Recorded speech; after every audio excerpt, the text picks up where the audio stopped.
The headlines are everywhere. Supreme Court to rule on presidential power, a decision that could reshape the very foundation of American governance. News tickers flash urgent updates, and every major network leads with the same story. The fate of the nation's trade policy hangs in the balance. Trump's tariffs are on trial, and with them, the livelihoods of millions. America's economic future is at stake, as factories, ports, and small businesses all wait to see what comes next. Here in Washington, D.C., the air is electric with anticipation and dread. The city feels like it's holding its breath, every conversation tinged with uncertainty. Thousands gather outside the Supreme Court, a living portrait of a nation divided. Some chant, others pray, all united by anxiety over what the justices will decide. Union flags wave on one side, steelworkers who say tariffs saved their jobs, their families, and their communities. For them, this is about survival. On the other, farmers and business owners argue tariffs have crippled them, driving up costs and threatening their way of life. Their frustration is palpable. Police lines keep the peace, but tension simmers just beneath the surface. Every shout, every chant is watched closely. The 9 justices inside are deliberating a question at the heart of American power. Who controls trade, the president or Congress? Their decision could set a precedent for generations. This isn't just a legal decision, it's a reckoning. The outcome will echo through history, shaping how America governs itself. As the clock nears 10 a.m., the crowd grows silent, faces lit by phone screens, waiting for news. Every second feels like an eternity. Reporters whisper predictions. This is the calm before the storm. The world's media is here, ready to broadcast the verdict across the globe. One ruling will define a presidency, the future of industry, and the balance of power in our democracy. The stakes could not be higher. The nation holds its breath. The world is watching, waiting to see which way the scales of justice will tip. Today, history is being written on these steps. Every footstep, every sign, every voice adds to the moment. The outcome will ripple through every corner of American life, from small towns to big cities, from factory floors to family farms. All eyes are on the Supreme Court. In this moment, the future of the nation hangs in the balance. This isn't just about politics, it's about your wallet. The Supreme Court's decision will affect the price of your car, your groceries, your job. Trump's tariffs created winners and losers. Steelworkers gained, farmers and small businesses lost. For some, tariffs were a lifeline, for others a disaster. The stakes are enormous. A factory in Ohio could be saved, a farm in Iowa could go under. At its core, this case asks, how much power should one person have over the nation's economy? Supporters say presidents need flexibility in a fast-moving world. Opponents warn it's too much power for one person. Congress should decide. The Supreme Court is now the referee, setting the rules for decades to come. Every American, knowingly or not, is along for the ride. The case, U.S. Steel vs. United States, began with Trump's America First agenda and his use of a 1962 law, Section 232, to impose tariffs for national security. U.S. Steel and other producers cheered, their factories revived, but businesses, farmers, and importers called the tariffs economic protectionism, not security. Lawsuits argued the president overstepped, wielding too much unchecked power. These challenges merged into this landmark Supreme Court case. The core question, did the president have the constitutional authority to impose sweeping tariffs, or did he usurp Congress's power? The answer would redraw the lines of American government. The crowd outside the court is a microcosm of the nation's divide. Here, every voice, every sign, and every chant tells a story of hope, fear, and determination. The air is thick with anticipation as people from all walks of life gather, united only by the gravity of what's at stake. Frank, a Pittsburgh steelworker, says tariffs saved his job and his son's future. He stands tall, his voice unwavering as he explains how these policies kept his family afloat when the mills were threatened with closure. For him and his union, this is about survival, not legal theory. The courtroom arguments feel distant compared to the daily reality of paychecks and job security. Nearby, Maria, a Nebraska farmer, says retaliatory tariffs destroyed her family's income. Her voice cracks as she recalls the generations who worked the same land, now threatened by forces beyond her control. Her farm, a century old, now faces foreclosure. The loss is not just financial, it's the erasure of a legacy, a way of life slipping away. Business leaders echo her pain, supply chains in chaos, costs soaring. They warn that uncertainty ripples through every industry. threatening jobs and innovation alike. Politicians from both parties mingle, staking out positions. Some defend tariffs as vital for national security. Others call for Congress to reclaim its authority and restore balance. The debate is fierce, and the stakes are high.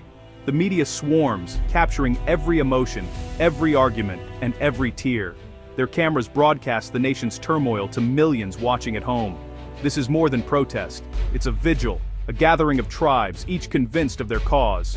As night falls, candles flicker, illuminating faces filled with hope and anxiety. Steelworkers, farmers, tech execs, politicians, all await a decision that will change their lives.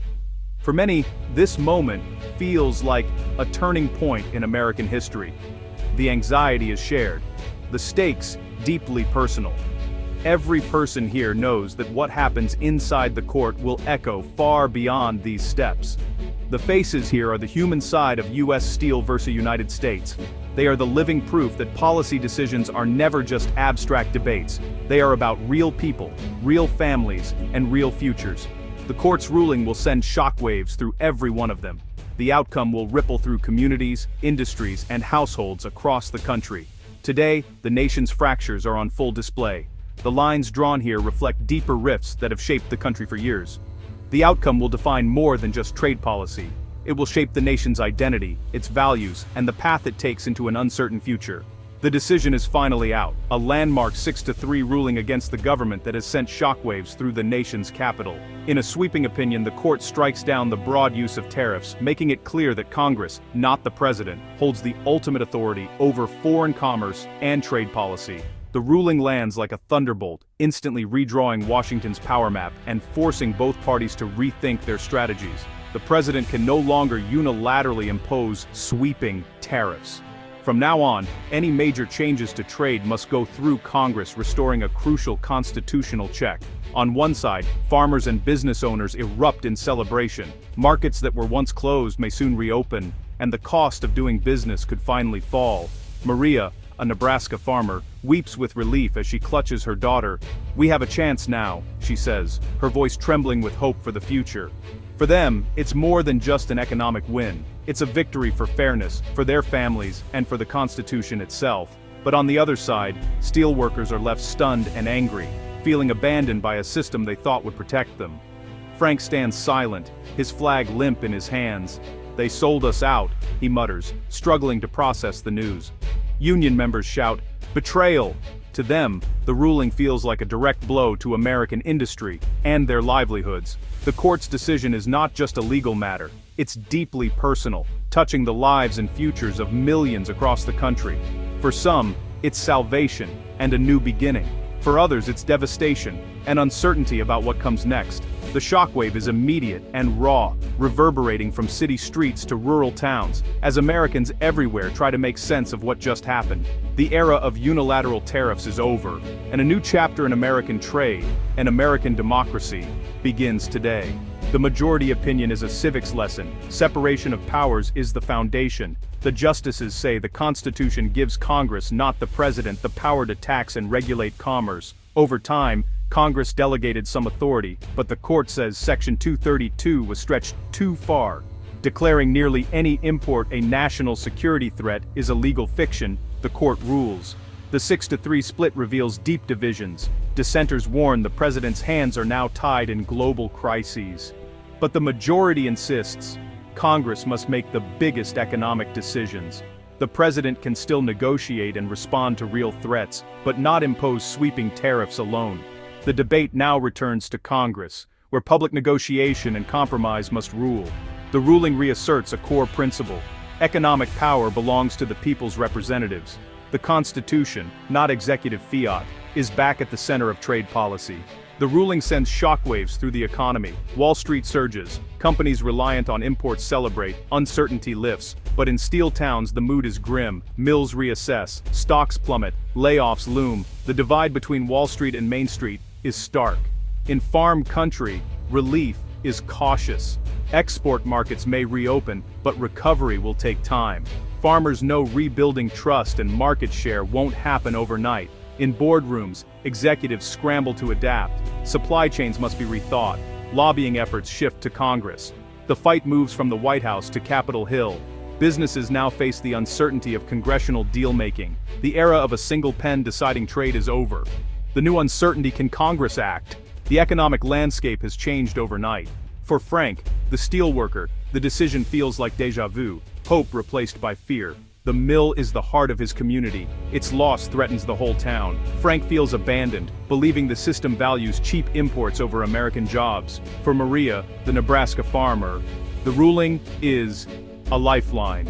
Years of stress and falling prices may finally ease. She hopes for open markets and a level playing field.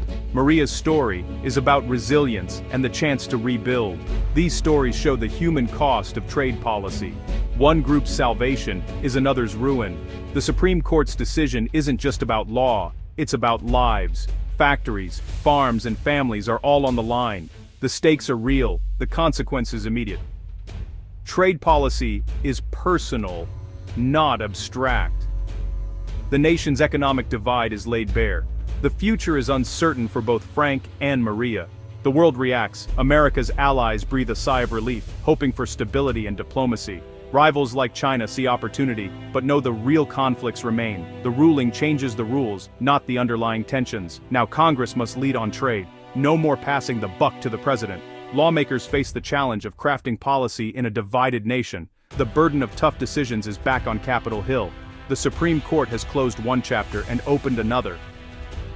America's role in the world and the nature of its democracy are up for debate. The future is messy, uncertain, and political. Can Congress protect industries and promote open markets?